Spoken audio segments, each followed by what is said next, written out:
ప్రజలు అంటే పూర్తిగా సొంత పార్టీ కాంగ్రెస్ పార్టీ ఎమ్మెల్యేలకే ముఖ్యమంత్రి గారి పైన విశ్వాసం లేదంటే ఈరోజు తెలంగాణ రాష్ట్ర ప్రజల పరిస్థితి ఏ రకంగా ఉందో ఒక్కసారి మనం ఆలోచన చేయొచ్చు.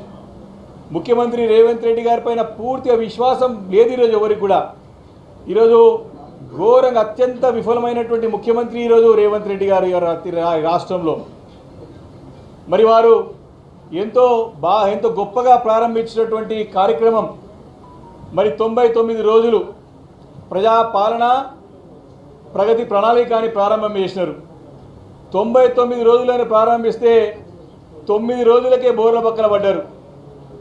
99 రోజుల ప్రోగ్రామ్ స్టార్ట్ చేస్తే 9 రోజులకే పడకేసింది.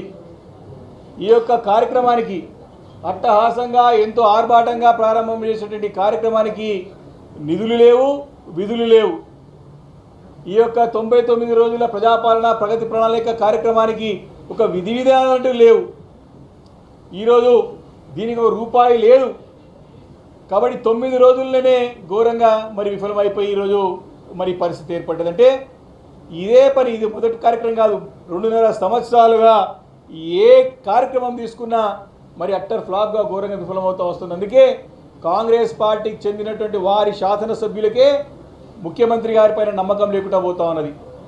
ఇప్పుడు 99 రోజుల యొక్క ప్రజాపాలన ప్రగతి ప్రణాళిక కార్యక్రమం ఎట్లుందంటే అది గాలిలో మేడలు కట్టినట్టున్నది. అది ఎట్లుందంటే బెల్లం లేని భక్ష్యాలు తయారు చేసినట్టు ఉన్నది. కాబట్టే ఈరోజు ఎమ్మెల్యేలు కానీ ఎవరు కూడా గ్రామాల పోలేని పరిస్థితి ఉన్నది. ఈరోజు ఈ కార్యక్రమం ద్వారా ఏదో తూతూ మంత్రంగా నామమాత్రం చేస్తున్నామా అంటే చేసినట్టు బ్యానర్ పెట్టుకొని అక్కడ ఫోటోలు పెట్టి ముఖ్యమంత్రి గారికి సంతృప్తి పరిచే కార్యక్రమం నడుస్తుంది తప్ప నిజంగా అది ఎలాంటి కార్యక్రమం జరుగుతలేదు. కాంగ్రెస్ పార్టీ యొక్క పరిస్థితి ఏ రకంగా ఉందంటే దాదాపు 2.5 సంవత్సరాలు కావస్తూ ఉన్నది. దాదాపు వాళ్ళ 50% టైం అయిపోయింది.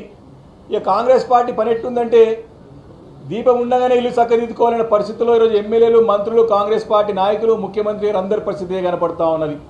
మరి పదే ఢిల్లీకి చక్కర్లు కొట్టుకుంటూ ఈరోజు కూడా పోతున్నాడు ముఖ్యమంత్రి గారు. మళ్ళీ 67 సార్లు పోతా ఉన్నాడు. మళ్ళీ కూడా అక్కడ వెళ్ళి తమ మూట అప్పయ్యపనికి తన కుర్చీ కాపుకోవడానికి అదే ప్రయత్నం తప్ప ఇక్కడ స్థానికంగా ప్రజల ఎదుర్కొన్న సమస్యల గురించి ఆలోచన లేదు. దాని గురించి ముందు వెళ్ళసుకోవాలన్నటువంటి ఒక ప్రణాళిక లేదు. ఈరోజు ఎంత ఘోరమైన పరిస్థితి ఉందంటే ఇది ఊళ్ళలో గ్రామాలలో సొంత డబ్బులతో ఇల్లు కట్టుకుంటే ఈ కాంగ్రెస్ పార్టీ నాయకులు, మంత్రులు పోయి రిబ్బన్ కట్టడానికి పోతున్నారు. వాళ్ళే ప్రజలు 1000 కళ్ళతో ఎదురు చూస్తున్నారు. మాకేమో డబ్బులు వస్తాయేమని చెప్పేసి ఇల్లు కట్టుకుంటే ఇందిరా మిల్ల పేరు పైసలు వస్తాయేమనుకుంటే ఒక్క రూపాయి వేయట్లేదు. కానీ ప్రజలు సొంతంగా కట్టుకుని ఇళ్ళకి పోయి రిబ్బన్ కట్ చేస్తానికి మాత్రం ఈ మంత్రులు, ఎమ్మెల్యేలు లైన్ కడుతున్న సంగతి ఈ సందర్భంగా మనవి చేస్తూ ఉన్నాను. ప్రజలు పూర్తిగా ముఖ్యమంత్రి గారి నాయకత్వం పట్ల, ఈ ప్రభుత్వం పట్ల పూర్తిగా విశ్వాసం కోల్పోయింది. అందుకే వారి శాసనసభ్యులు కూడా వారికి అంటే మీటింగ్ అటెండ్ అయ్యేదానికి మరి సుముఖత వ్యక్తం చేస్తలేరు. మొన్న జరిగిన ఎన్నికల్లో కాంగ్రెస్ పార్టీతో కలిసి పనిచేసేటువంటి సిపిఐ కూడా ఈ ప్రభుత్వం ఘోరంగా విఫలమైంది. మాట నిలబెట్టుకోవడంలో మరి వెనుకపోయింది. కాబట్టి మేము కూడా వీళ్ళ ఎంబడి ఉండలేమని చెప్పినటువంటి పరిస్థితి మనం చూసాం. కాబట్టి ఇంత ఘోరమైనటువంటి పరిస్థితుల్లో మరి ఈ యొక్క ప్రభుత్వం నడుస్తూ ఉన్నది. మరి రోజు రేపు కూడా తెలుగుగా మనకి లైన్ కడతారు. ఇక 2.5 సంవత్సరాలు అయిపోయింది. ఇక ఎమ్మెల్యేలంతా కూడా అంటే కాంగ్రెస్ పార్టీని వీడి మరి తమ దారి తమ చూసుకుంటాను కూడా చాలామంది నాయకులు, కాంగ్రెస్ పార్టీ నాయకులు కూడా తమ దారిని వెతుక్కుంటా ఉన్న సంగతిని సందర్భంగా గుర్తు చేస్తూ ఉన్నా. మరి రేవంత్ రెడ్డి గారి నాయకత్వంలో పనిచేయడానికి ఎవరు సిద్ధంగా లేరు. ప్రభుత్వం ఘోరంగా విఫలమైంది. కాంగ్రెస్ పార్టీకి మనుగడ లేదు భవిష్యత్తులో అని చెప్పి తేలిపోయింది. కాబట్టి ఏదో కొన్ని రోజులు అధికారం ఉంటుంది, పనులు చేసుకోవాలనేటువంటి ఉద్దేశంతోనే ప్రభుత్వంలో పనిచేస్తున్నటువంటి రాజకీయ నాయకుల పరిస్థితి కనపడుతుందని చెప్పి ఈ సందర్భంగా మనవి చేసుకుంటూ మరి ఈరోజు ప్రభుత్వము ఉద్యోగస్తుల యొక్క స్టాచ్యుటరీ బెనిఫిట్స్ అంటే వారి యొక్క గ్రాట్యుటీ కానివ్వండి, వారి పిఎఫ్ కానివ్వండి, వారికి చట్టబద్ధంగా రావాల్సినటువంటి నిధులు ఇవ్వలేని పరిస్థితుల్లో ప్రభుత్వం ఉన్నది.